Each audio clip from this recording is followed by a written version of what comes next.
Welcome to Breakout Room 3, Smart Cities and Integrated City Development. And as we already mentioned, we will have two presentations.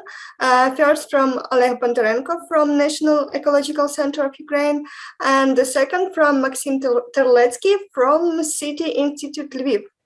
Yes, and then we will have a big open discussion. So we are really warm welcome you to participate in this discussion, ask question of our experts here, and do not hesitate to ask any questions. Just one suggestion, please be polite during the discussion, unmute yourself and just start to speak when another people like finish their speech. Yeah. And now I think I can hand over to Oleg Bondarenko. So, Mr. Oleg Bondarenko, we are very welcome you to start your speech.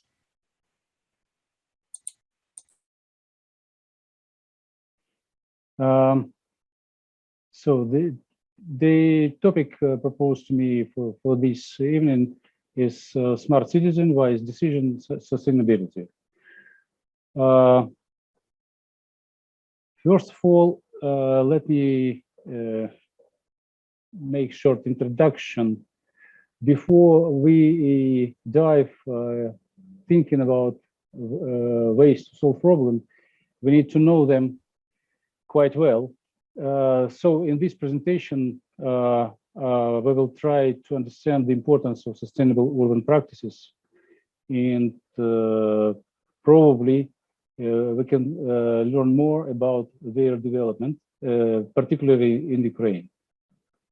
On the right part of the screen, you can see some aspects what we will discuss, what I will expose today. First of all, I'd like to start with the not even definition of sustainable development, but mentioning sustainable development goals, which were declared by United Nations in 2015. They include 17 goals, and actually they are much wider than our today's topic. However, the goal number 11 on the right part of the screen, it is highlighted, includes sustainable urban development. So therefore we may to narrow our context, adjust it for today's topic.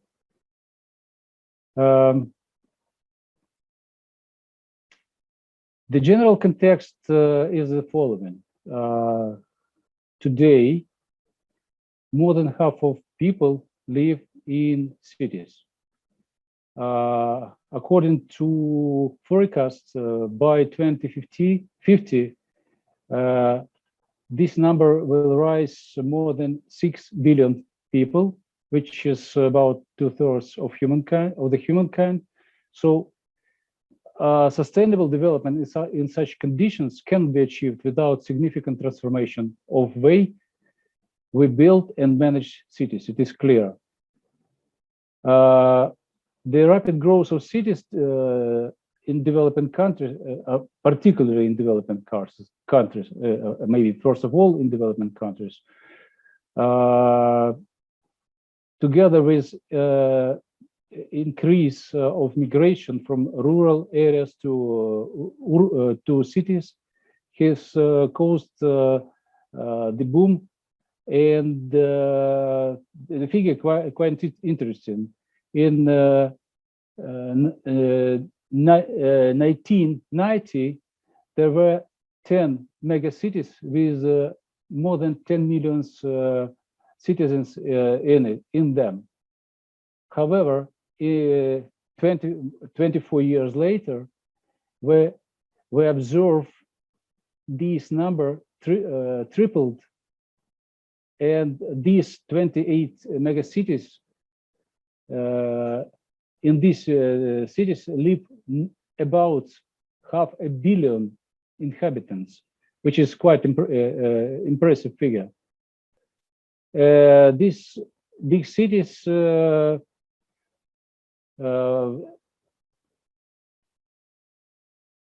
have extreme, I would say, inhomogeneity in their lifestyle, starting from extreme poverty, which concentrated particularly in suburban areas.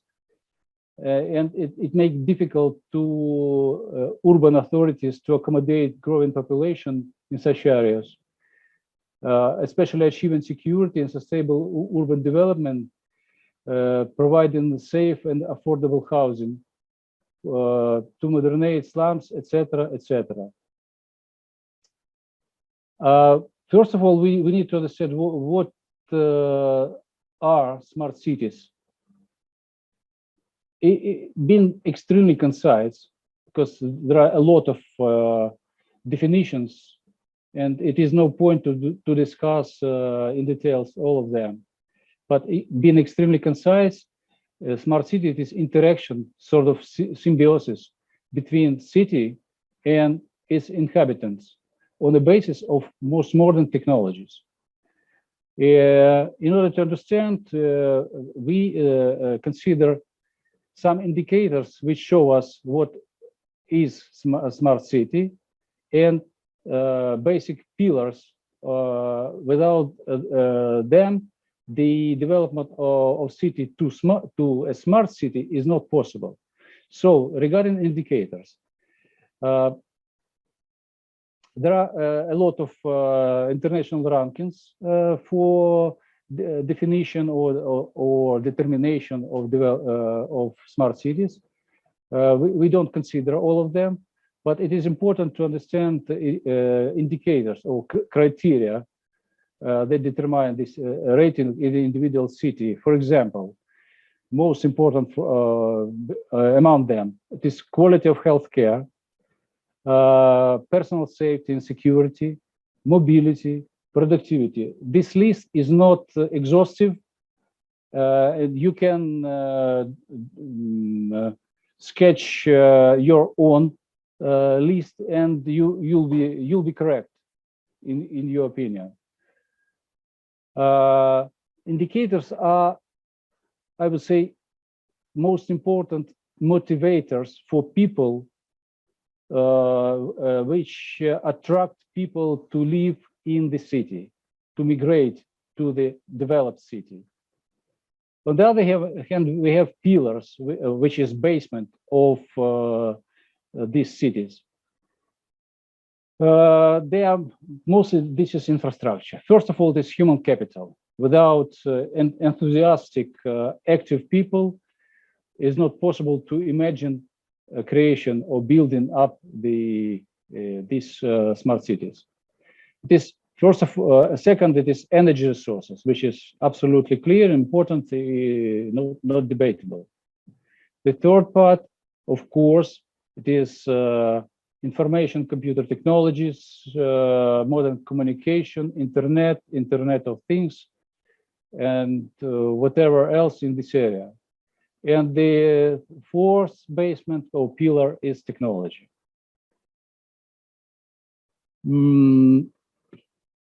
Smart city not just create well-being for people, which is absolutely essential, but they create a lot of challenges and risks for the same people.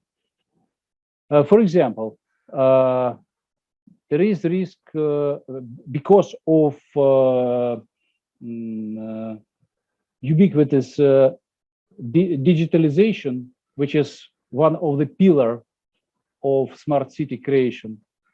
Another side of this coin is risks for protection for personal data and privacy, which should be protected properly. And we know a lot of cases which consider the opposite practice. Another risk, cybercrime. We remember last, for example, event in United States of America when huge pipeline was stopped by hackers, black hackers, and it led to huge losses. Another very interesting and important risk to be kept in mind is the smart city safety in smart cities are based, for example, on total surveillance. You know that in developed country in big smart cities there are a lot of huge number of cameras and other sort of surveillance technique is used. It's very good ground for and risks for establishing digital totalitarianism. You understand me well, and we know these examples, for example, in modern China, especially in the Uyghur district. This very essential risk. Challenges. First of all, smart city is in line for Europe. It is a very important Green Deal, and that is why the first challenge is climate neutrality and is, if possible, energy positiveness. Another challenge, and it is quite clear, at least to me, it is to neutralize digital inequality.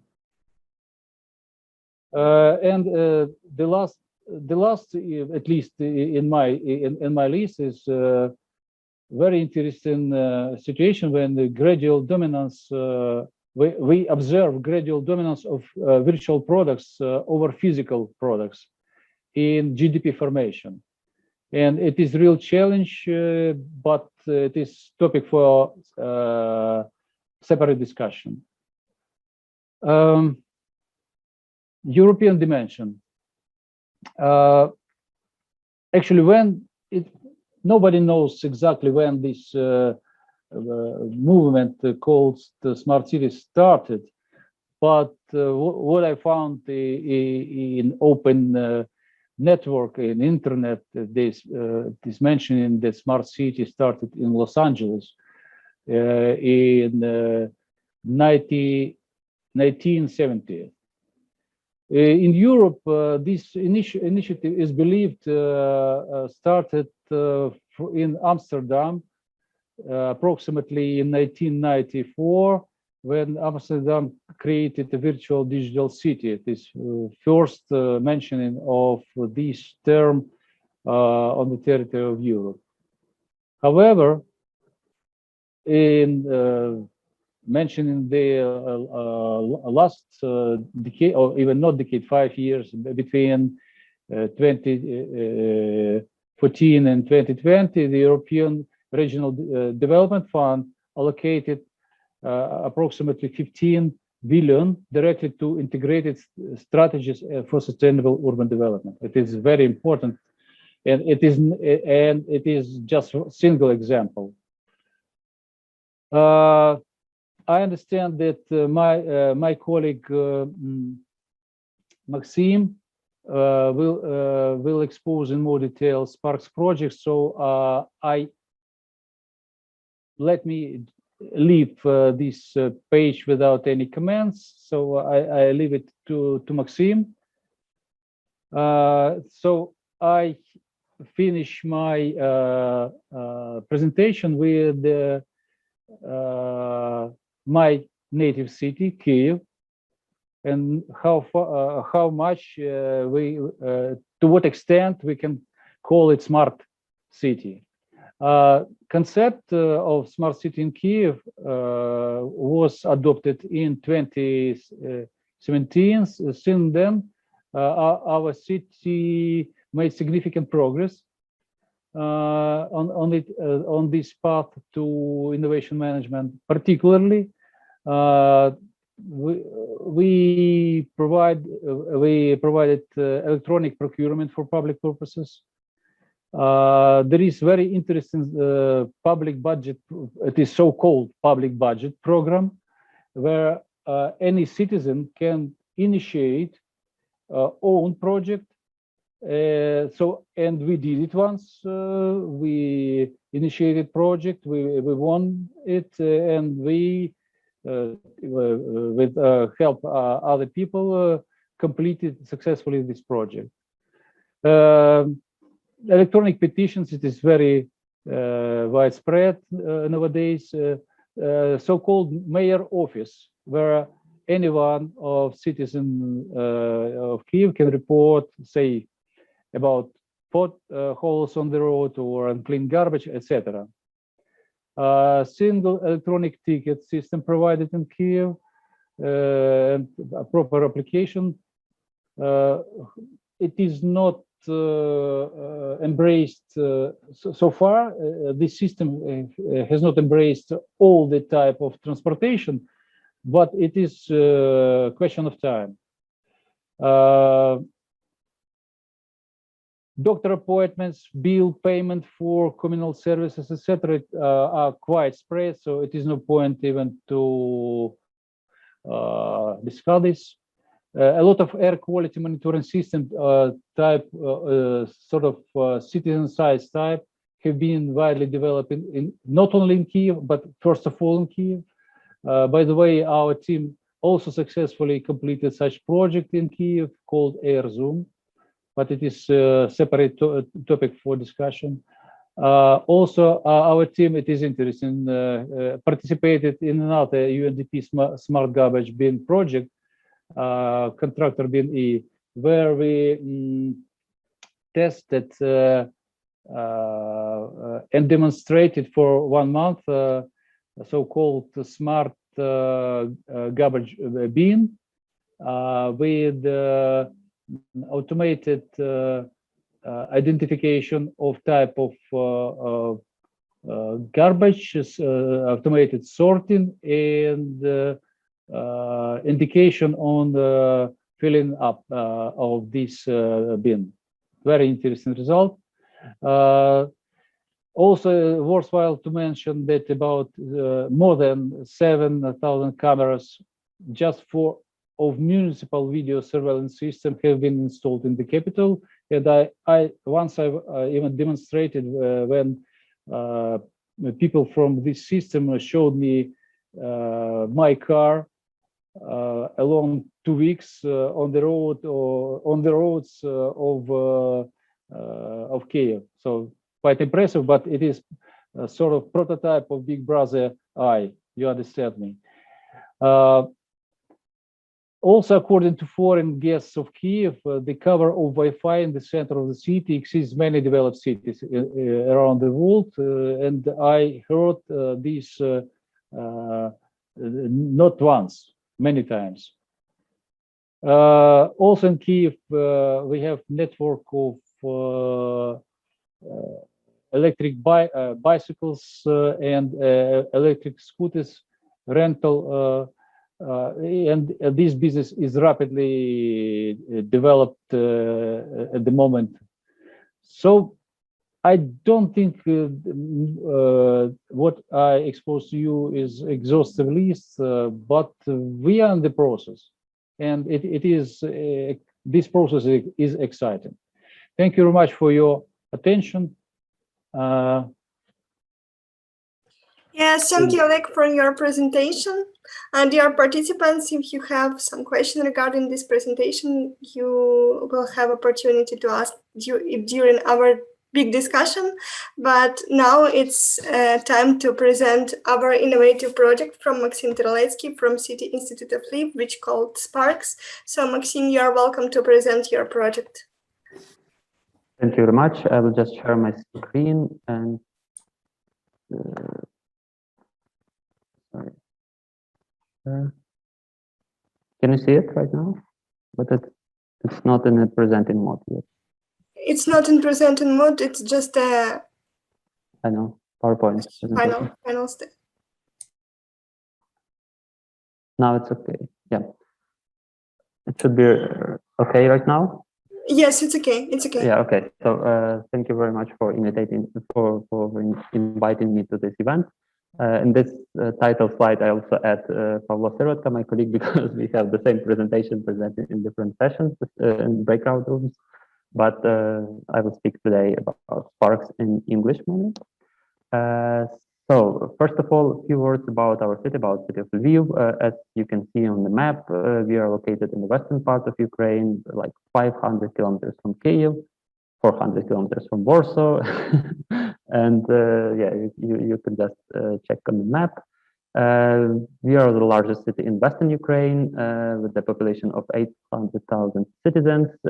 It is like a new numbers after the administrative reform in Ukraine, because previously we had 750. Now we have like surrounding communities were amalgamated with the city. The key industrial, the key economic sectors of Lviv is we have tourism, and probably you could know the city of Lviv as a cultural center and a tourism center. Very well developed hospitality sector. City of Lviv is also an IT center. We have almost 500 IT companies here and 26,000 IT specialists are working in Lviv for these companies. This is probably the all introduction information. If you will have any other questions, I can talk about Lviv a lot.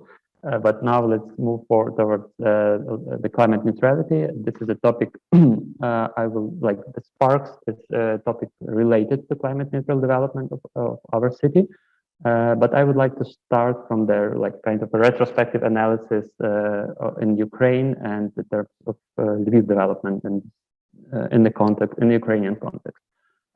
I'd like to share this slide because many European cities right now, they are talking about the climate neutrality, and in most sustainable energy climate action plans, you could find that the goal is to reduce the amount of greenhouse gas emissions by, as far as I know, by 40% until 2030.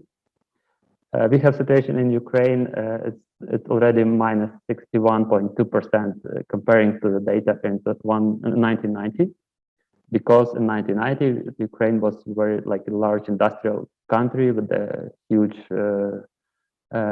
industry developed here, and energy was also exported abroad to many countries in Europe. But since 1990 and until 2000, we had an economic crisis, like we called it 90s. And during this period of time, actually, the total decrease in greenhouse gas emissions was almost 60%. After that, there was a period of like stability in that terms. Then again, small reduction during the economic crisis in 2008 and 9.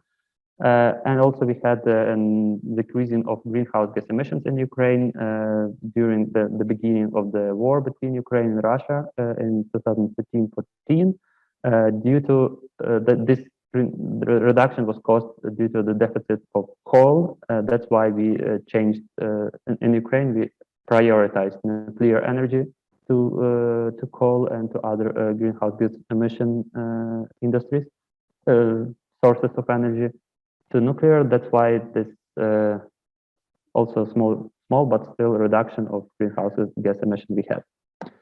90s in Lviv was similar to 90s in every city in Ukraine. We had many factories collapsed. In Lviv we had the largest, probably in Ukraine, bus factory, which collapsed, and you can see in the picture here in the top top left corner, which is now like how it is looking right now. It's like abandoned area. Another large factory, Poleron, also for producing some electronics, was also collapsed.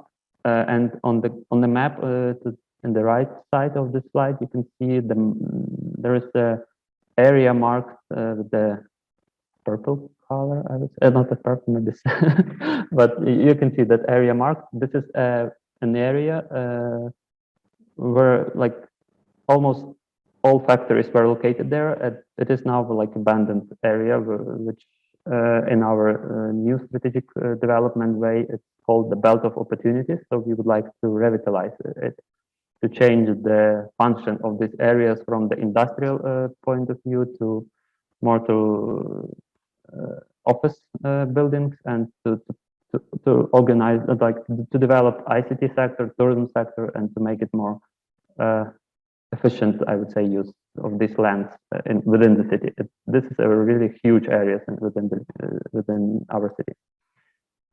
So it's like Machiavelli told, never waste a good crisis. Then we had during the 2009 and 2020, and we hope it will continue.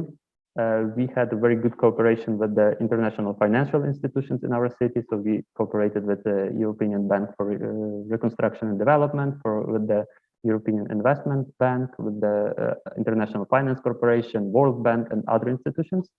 And it helped us to implement several, I would say it was more social projects in the city, like tram line to the most densely populated area in our city. It was like district heating infrastructure modernization, because so many accidents happened on that infrastructure that we had to do something. Wastewater infrastructure modernization, because before Lviv was like water was only in the morning and the evening, but due to this project we had changed the situation. But also it was projects related to the reduction of CO2 emissions and other greenhouse gas emissions. So we could say that it was like not an like we did not mention climate neutrality, but we were moving towards climate neutrality in Lviv. So several projects, and actually in 2020, EBRD announced, like, gave to the city of Lviv a gold medal for best social and environmental practices. There's a nice article on the EBRD website. I will not quote it. So if you would like to know more, you could just Google it and find it. Then let's move towards our project, Sustainable Energy Positive and Zero Carbon Communities. The idea of that project came in 2016. The project was supported by the European Commission in 2019. We are in this project together with other cities, and as already Oleg Bondarenko mentioned, with other partners, in particular National Ecological Center of Ukraine, but also with the institutions in Europe, like Fraunhofer Institute in Germany, VTT Center in Finland. Cities who are our partners are Leipzig and Espoo. They are demonstrating this sustainable energy positive, I would say positive energy districts. We are mainly integrating technologies from those cities, from Leipzig and from Espoo, to our local circumstances in Lviv. Together with Lviv, we have Kladno, also a follower city, Ifisia, Maia in Portugal, and Reykjavik in Iceland. The main idea of Sparks is to support European cities in transforming into sustainable energy positive and zero carbon communities by creating citizen-centric ecosystems that are equipped to bring about meaningful change. This is like a general goal. Like easily speak, it's about supporting cities in transition towards climate neutrality, like being zero carbon communities, but also using the positive energy district concept. And about positive energy district, this is a general view about the kind of a district we are going to implement and technologies we are going to adapt to our city. But in general, positive energy district, this is a kind of a very energy efficient district within the city that within the 1 year, like annually, it is produced, and like from one side, it is very energy efficient. From other side, it also uses the potential of renewable energy to sources and develop renewable energy. And in the annual energy balance, it has a positive balance. Yeah. This is the main idea for this positive energy district. There are different types of them. You could also Google it and read some scientific papers on that, and also in 2 days, there will be an international event on EU level about the positive energy district definition, which means it's not like the definition is still in process about what is positive energy district, but still we are trying to adapt it to our local conditions in the city. Sparks Lviv, as I told, it's about a strategic transition into our climate neutral and energy dependent city. So we got support from the project team on how to build this, I would say, this kind of a basement of framework for sustainable transition, like during the next 10, 20, and 30 years. So we need to provide very nice policies for that, very strong policies for that, strategic ones. And from the other side, it's also about integrating this positive energy district solutions. In that terms, I mean the development of renewable energy sources within the city, improving the energy efficiency of our districts, and also increase the uptake of e-mobility solutions. Because like we should also, talking about climate neutrality, it's not only about energy, it's also about mobility, it's also about other aspects of city development. And when we were starting the process, we were very optimistic, but as I told, the project started in 2019, and we got pandemic COVID-19. That's why we had a lack of financial resources because of that pandemic, which means the city is unable to implement large infrastructure projects right now without any international support. And from the other side, on the political level, we do not have support for taking loans from EBRD and other banks because we already took too much, in their opinion. In my opinion, not. But still, there's a problem with that also, and it is a challenge. And second challenge is a low level of awareness among citizens and businesses. First of all, citizens are caring about their bills, of course, in terms of energy development, but maybe there's still a very low level of awareness in terms of climate neutrality and environmental topics in the city. So, which make us like a challenge for us to engage citizens and businesses to developing positive energy district projects in the city.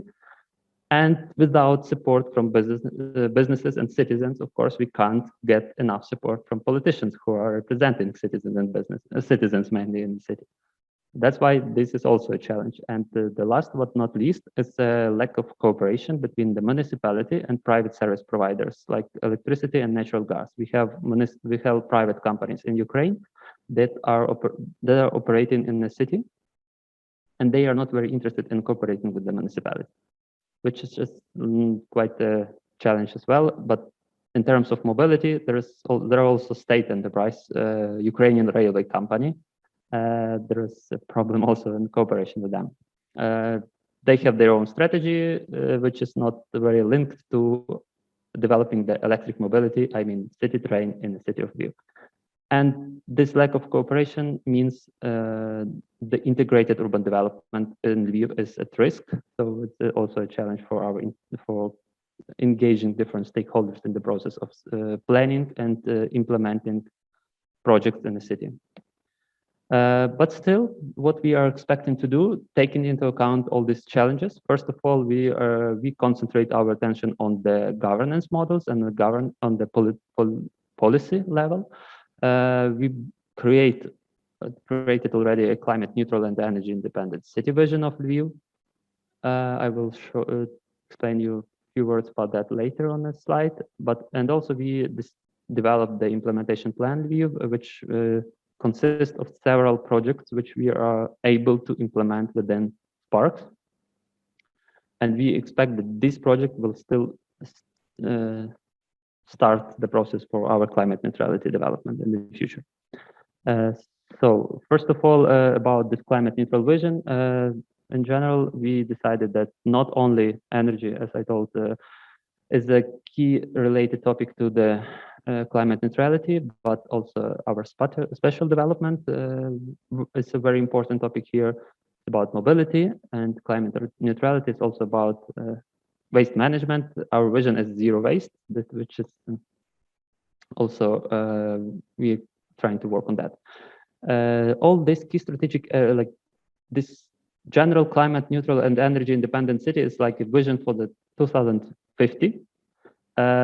We expect that in 2000, like to create, we are now working on like more middle term strategies for 2030, which means like in the field of special development, we have already approved by the city council the integrated urban development concept of EU.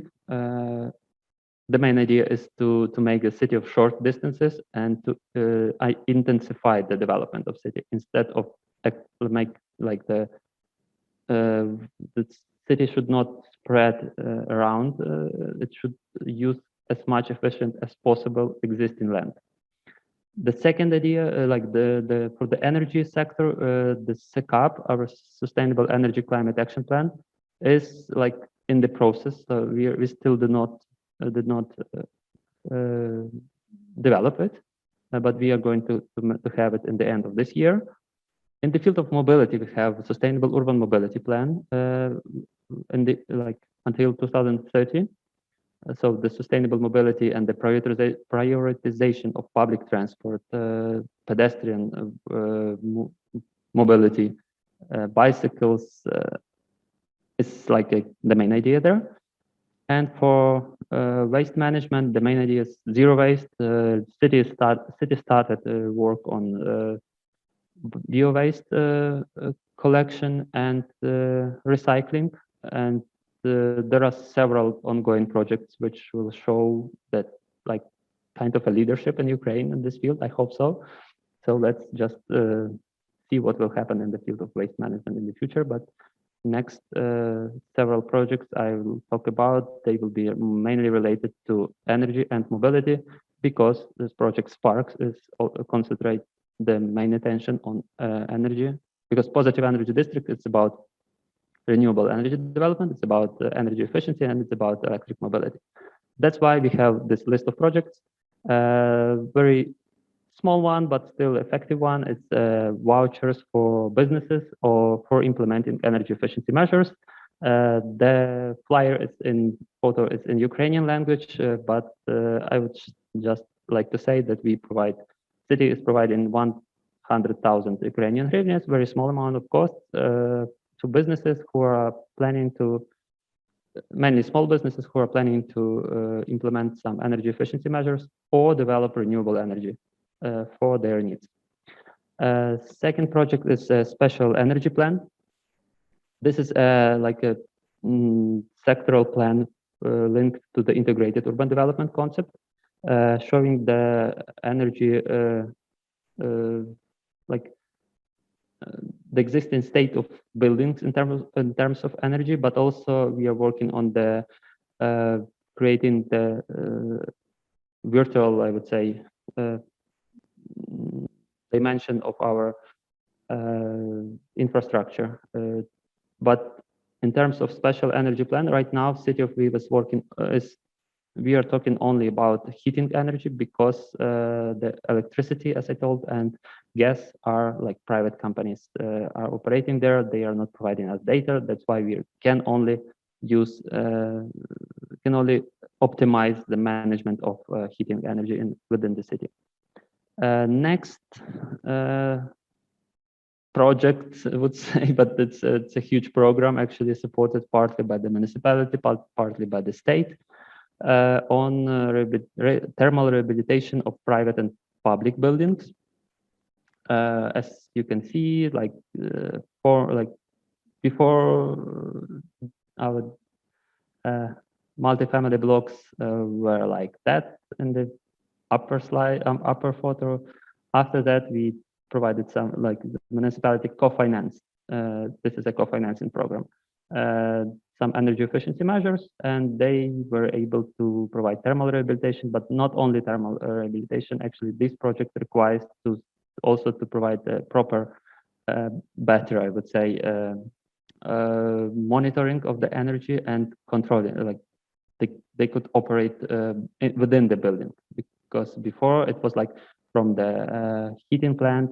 It was going directly to building, and citizens were not able to regulate the amount of energy, heating energy they need. Now it's changed. This is also, this thermal rehabilitation is very connected to smart metering and data sharing. These types of projects we are also implemented in like it's a complex project. So in one building, if you want to do thermal rehabilitation, you need also to make this smart metering there. Then automated energy monitoring in public buildings. So we want to collect information from, if you can't collect information from service providers like electricity and gas providers, we would like to ask citizens how much energy, like electricity and gas, they consume. Based on that information, we will be able to use and to talk to different electricity companies and gas companies, because in our opinion, the difference between how many citizens are using and how many subsidies they're getting from the state and from the city is quite a huge one. So we would like to check it, and we will have a nice argument to start discussion and start cooperation in this field. Within this project, we have a cooperation with the NETSO, the National Ecological Center of Ukraine. We expect that we will get the like the web platform where we will where citizens could be able to provide data about their energy behavior, I would say, energy consumption behavior. Next, it's about more mobility plans, so optimization of public transport efficiency and energy consumption as a result of transport efficiency. As you know, maybe that when we have like trams in the city, in a city like Lviv, trams are moving in the same streets as with cars, and sometimes they're also staying in the traffic jams with cars. That's why they are consuming more energy than they could consume if there would be like a street just or like a lanes just for public transport and for trams. That's why we are trying to the smart meters to calculate the amount of energy trams are using during their and trolleybuses. This is also a type of transport, and electric buses. We have one. To calculate how much they consume on different parts of the road. Based on that information, provide a regulation, traffic management, and other traffic schemes for them. Just to, actually, it's about prioritization, but also it takes into account the amount of greenhouse gas emissions and energy they use. In this upper part of the picture, you can see the main concept. So if we have wide street in the city, which is mainly this part of the city built in the second part of 20th century, we could have separate lanes for buses and for trams. In the city center, we have narrow streets. That's why we need to prioritize them through some traffic lights. In some cases, also separate lines, but mainly it's prioritized by providing some better opportunities for trams to change the light, for example. They can take. Maxime, sorry to interrupt you. I don't know. You have so much to tell about this really cool project, but we have just 25 minutes left for the discussion. I was wondering if we could combine your presentation a bit in the discussion. We already have a lot of questions for you in the chat. Yeah, just wondering. Sorry to interrupt you. Okay, so 1 minute and I will finish with the of presentation, course. and then yes, we will continue. I will very shortly just show some slides. So another project is about smart city train development. Again, problems with the Ukrainian railway company with this project. That's why it's on the stage of feasibility study mainly. Extension of the tram and trolleybus networks is also on the stage of feasibility study, so nothing to talk much about this. And last but not least, it's about participatory positive energy district ecosystem. It's like a working group or a partnership between small enterprise and NGOs and the city on creating some innovative ideas and in a in a cooperation with citizens and businesses. And the role of city is to test them, just to show if they will work or not. So this is like a platform we are going to develop soon. This is just on the idea stage right now. Yeah, and this is all from my side. So thank you for your attention, and I'm looking forward to answer questions you have. Yes, thank you, Maxim, so much for presenting to our team very good presentation. But now we have a lot of questions for you. And I can start read this question. This question is in the chat. So the first question is, what does digital inequality mean? I think it was a question to Oleg Bondarenko. I think so too, but honestly, Oleg Bondarenko was very sorry. He just go to another important meeting, but I can send you the contact of Oleg Bondarenko and you can ask directly. Because I have my own opinion about digital inequality. Yeah, okay, you're welcome. Yeah, in my opinion, it's like the different citizens have different opportunities to use digital infrastructure, and not only infrastructure, but devices as well. That's like having this inequality, like having only one device or one solution developed, one digital solution, it not works for all. So we need to make it for all, just to deal with this inequality in the digital sphere, I would say. Thank you. This is just I really want you to contact Oleg Bondarenko because it wasn't his. Yeah, I will provide you with the contact, so don't worry. Yes, and another question, do I understand it correctly that micro wind turbines are placed on the roof of houses regarding your presentation? It was a picture of the positive energy districts in terms of Sparks projects, and we have experiences from the city of Espoo, and within the project they are now building the city mall, no, not like a shopping mall, large center for the different activities.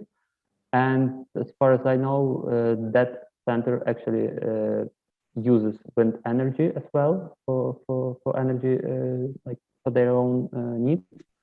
But they also use the geothermal energy, and they also use solar panels as well. So in general, we are not planning to build wind turbines on the roofs of houses, because in general, in Lviv, we have some buildings with the solar panels on the roof. It's possible, but in terms of wind energy, it's not sure if our buildings will be not destroyed with that. Of course, it depends on the wind turbines, but there is also a problem with the national law on green tariff. If you are building a wind turbine within the city, it's not economically viable. So we need to change a little bit the law and provide more opportunities for like individual citizens to be able to develop wind turbines and also solar panels in their households. Mm-hmm. Thank you. And also another question regarding voluntary energy efficiency agreement. So what is a voluntary energy efficiency agreement? Can you explain a little bit more?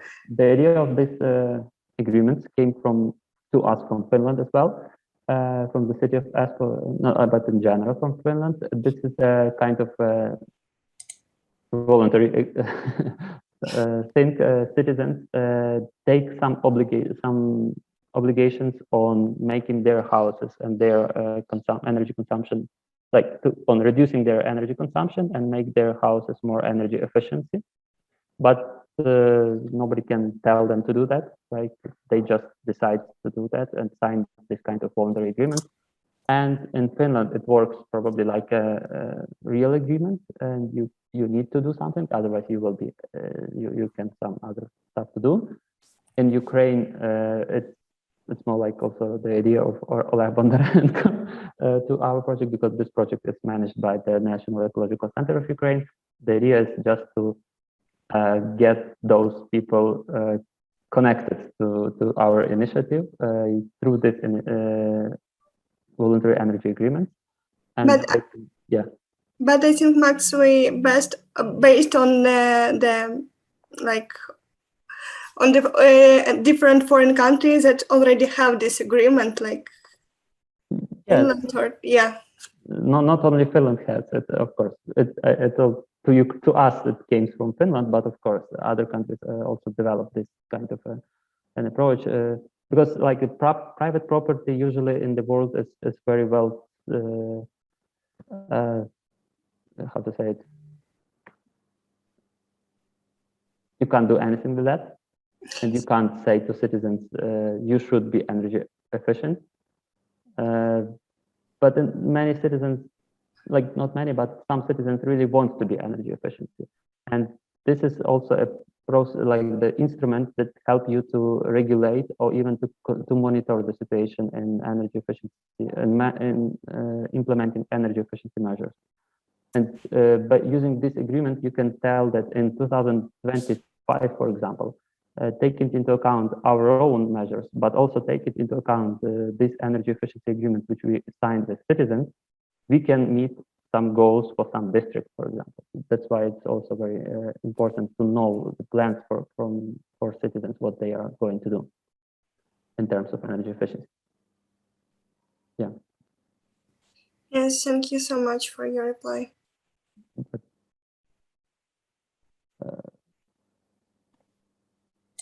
Yes, I will have a look on another question. I can read it. So what are the examples of direct democracy initiatives in Ukraine? Direct democracy initiatives, we have, first of all, I will tell you more about the city of Lviv. So in Lviv, we have public consultations. We have public, like this is an instrument where you could,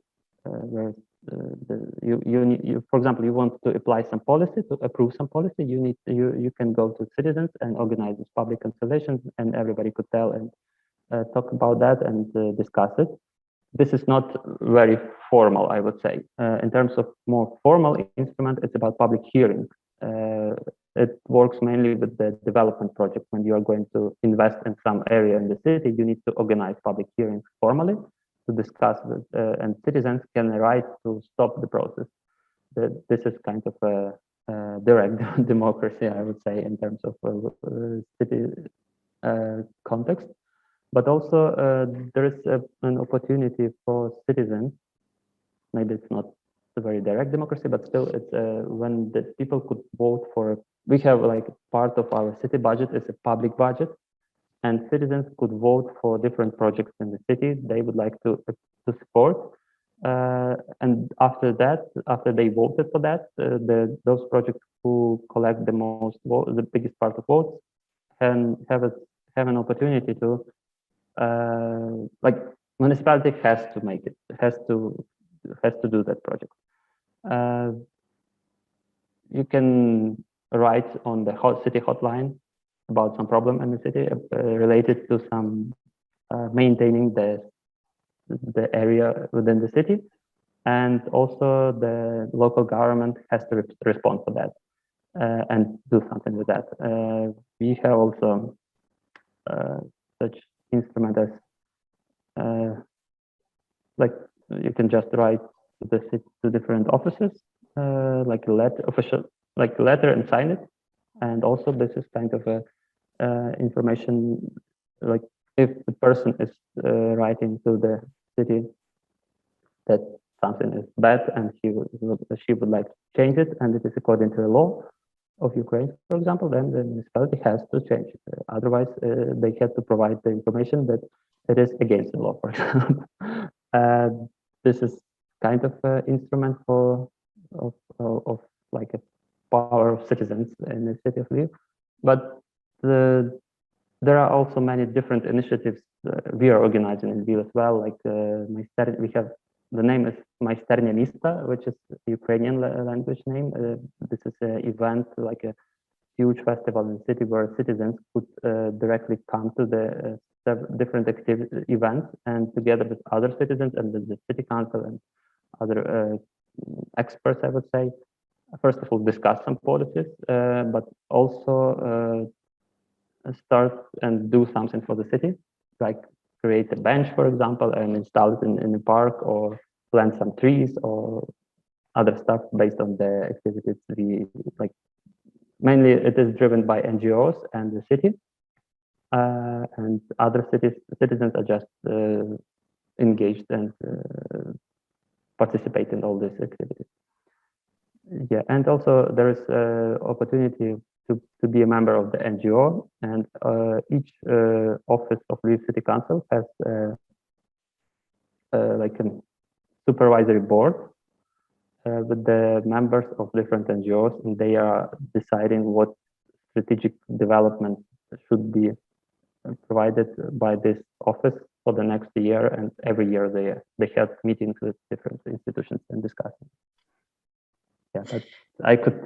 Yeah. Thank you so much, Maxim. You totally summarized the citizens' participation options in a democracy, and for sure in Ukraine.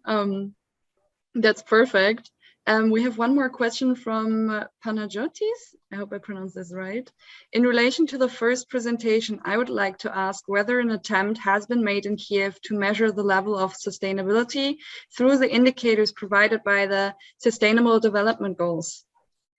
This goes to you, Maxim, but also like feel free, all the other participants, to join the discussion. Just raise your hand or unmute yourself if you have a comment for that. Yeah.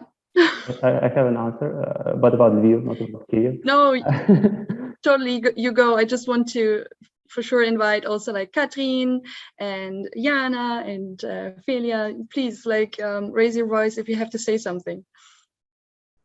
Yeah, just in terms of sustainable development goals, measuring the impact of what city is actually doing in terms of reaching the sustainable development goals. We are in the beginning of the process for creating our voluntary local review of Lviv.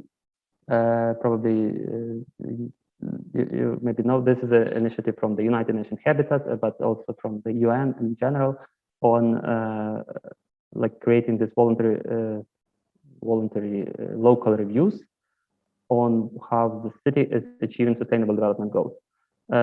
City of Lviv started the process of that. Last week, I had a meeting with United Nations Habitat representative, and we agreed on the support from United Nations Habitat. We also cooperate with Connective Cities. But right now, we are actually developing a stage plan, which will we expect that we develop the VLR of Lviv in next year in March or in April. If it will be successful, we will be able to present it on the World Urban Forum in Katowice in June next year. And I hope it will be successful because we have a team already for that, so we are working on.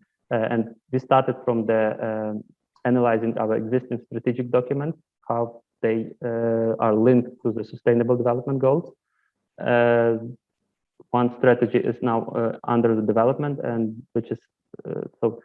I would say that I found a link of in one strategy, like in a complex development strategy of Lviv, I found a link to each Sustainable Development Goal, which means not maybe too much with some goals I would like to have better connection with, but still the most like the Sustainable Development Goal 11 we have quite a good, of course, but also with the Sustainable Development Goal 8, 9, and 4.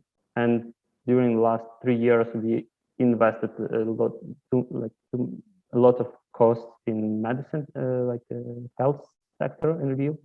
That's why also the relation with the Sustainable Development Goal 4 is quite good. So, but as I told, the concrete indicators, I can't tell about them right now because still this process is only in the beginning stage. So hope to answer that question in next year, in the end of the first quarter. Yeah, thank you so much. I hope this answered your question, Panagiotis.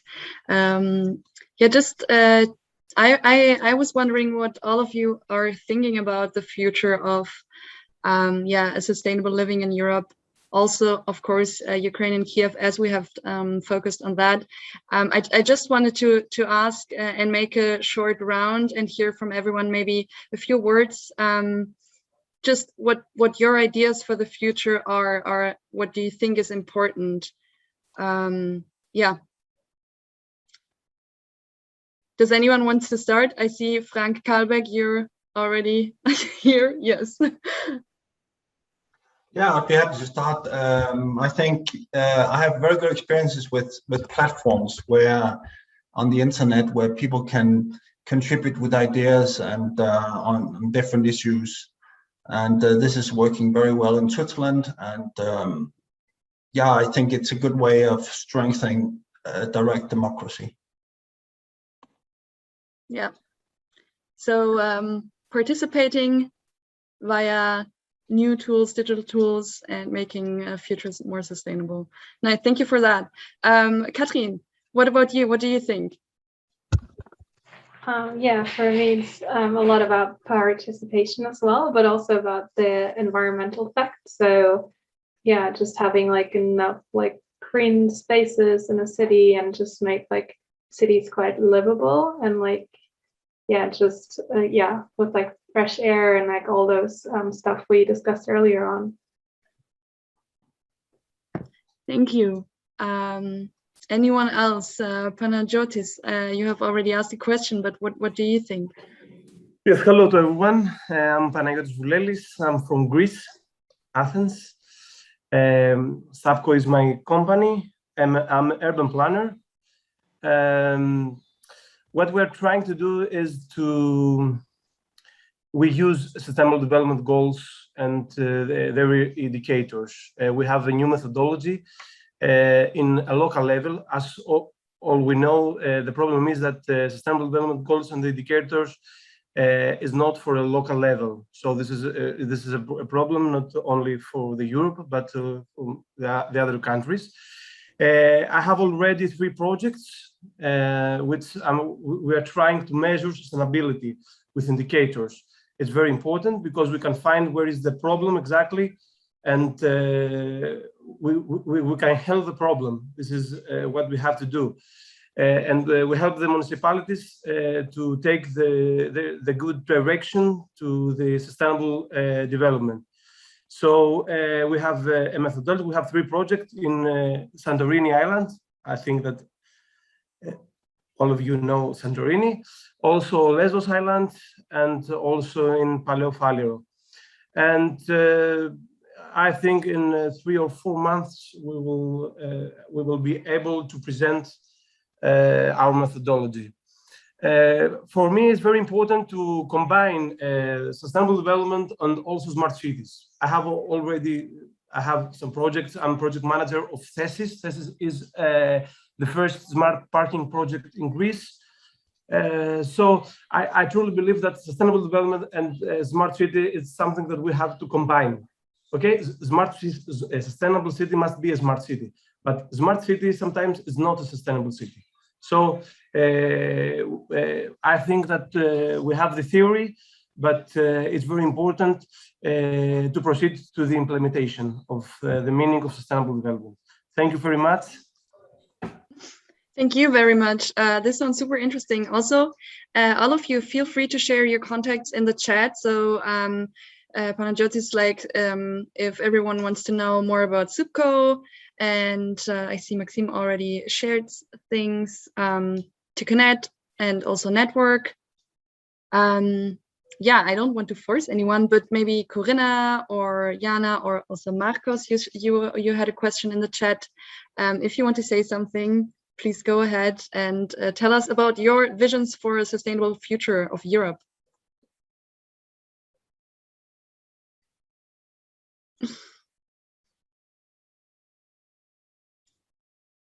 Yes.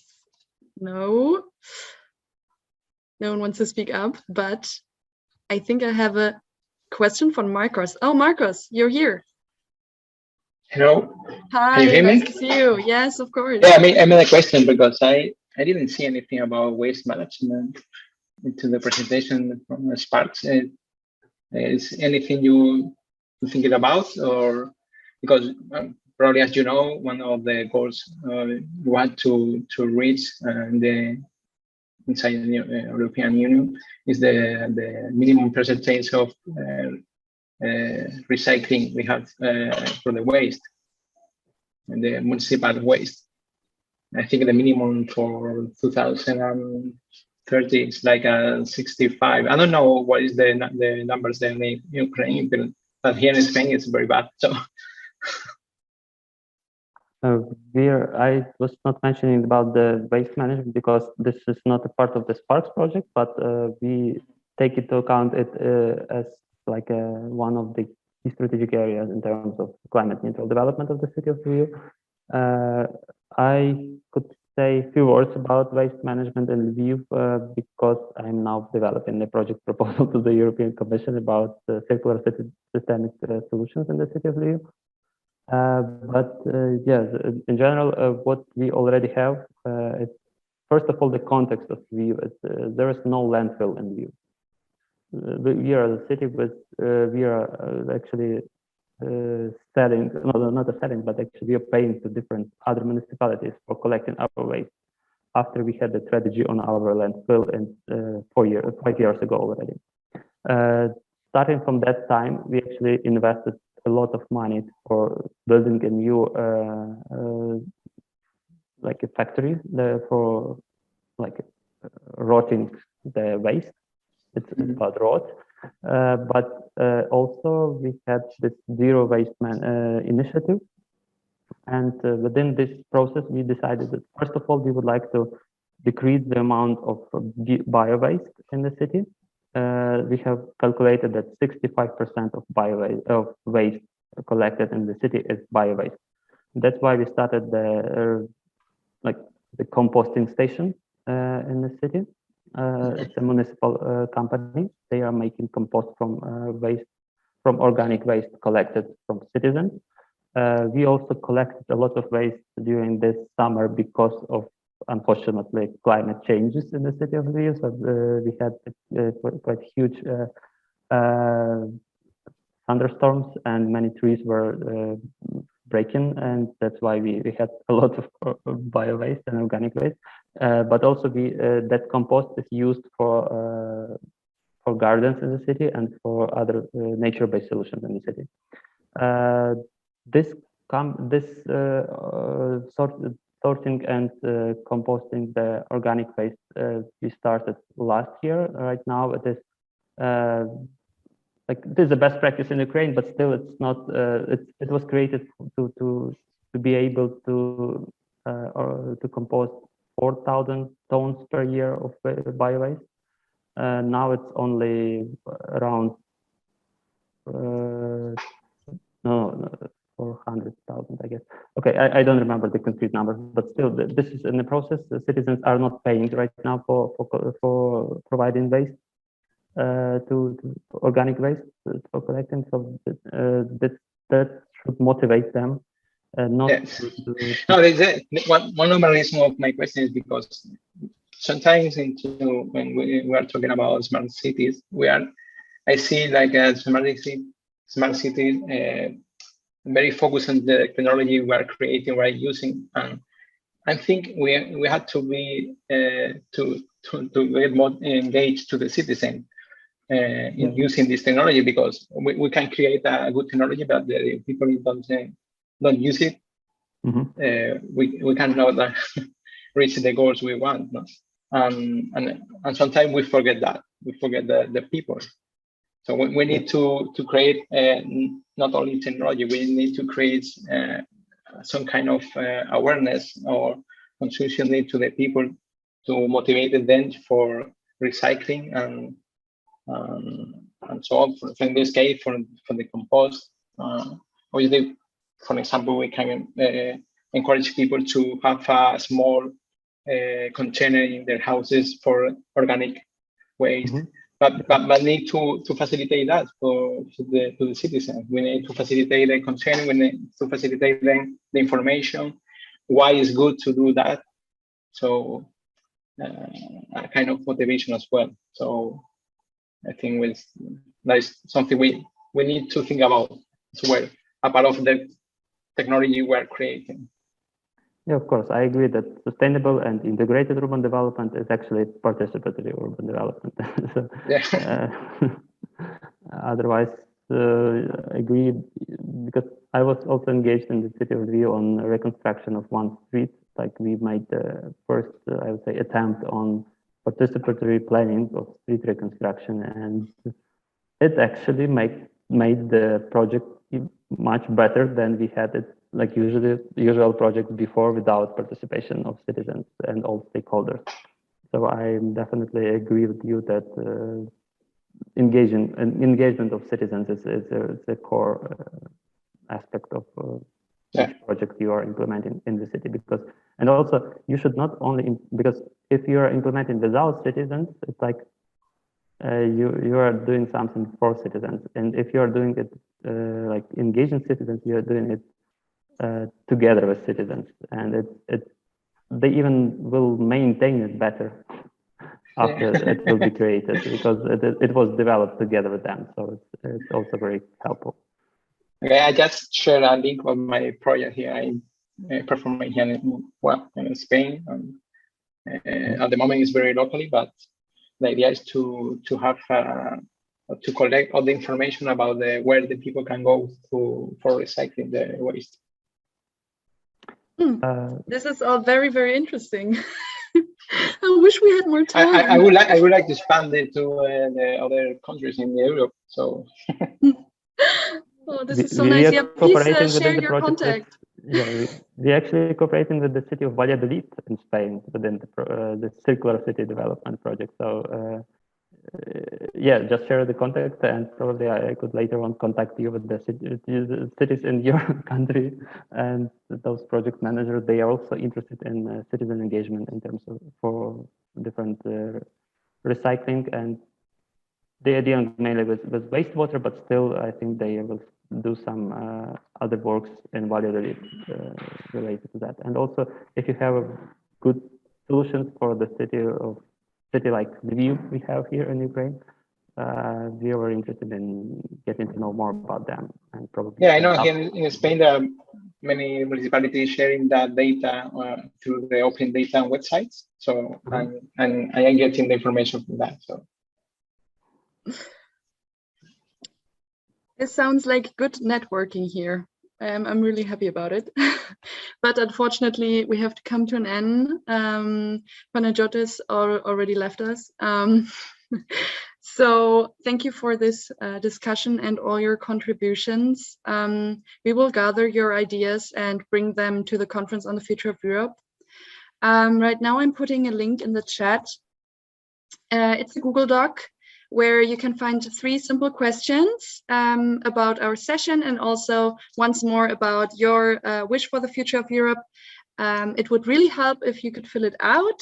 You don't have to do it right now. You can do it after the session or tomorrow, but it really would help us. Yeah, sadly, our Mr. Bondarenko is already gone, but I would give a huge thank you to Maxime. Thank you for being here and also answering all the questions. It was a pleasure to have you. We can all give some clapping hands. Yeah, but now to remind you, next week we have our last session. It's about Europe and Ukraine. We will talk about the East-Western relationship in Europe. We will talk about European identity and also about Ukrainian-European integration. We will also have speakers. So if you want, please join us again and we'll have a good discussion. Yeah, if there are no more questions, I would end the session here and wrap it up. And I wish you all a wonderful evening. Yes. Thank you also for organizing this event, and it was a pleasure for me to present it. And if Thank you, Maxime, for your participation as well. And please share my presentation. My contact is in the last slide, so you can write to me anytime you want. You could find me on LinkedIn or on Facebook. Yeah, I would like also to hear your experiences and your practices you are promoting and you are sharing to other cities. So it will be very interesting for us. For not only for me, but for the city of Rio too. And yeah, and I will just like to ask a short question. Would it be possible to send to me the record for this of this event because I need to share it to the. Sure, I will send you. And also after the end of our second phase of the project, we will create the general video. So I will also share it for you. Okay. Thank you very much. It was a pleasure, and thank you. Wish you a good evening. Maybe you're you have morning right now. I don't know. In which kind I don't know. In the previous group, we had somebody from the United States, so mostly in other regions, it's evening time. Right. No, it's evening. Yeah. Thank you so much. Thank you, everyone, for participating. You have a nice evening. Thank you. Okay, Bye. have a nice evening, everyone. See you soon. Bye bye.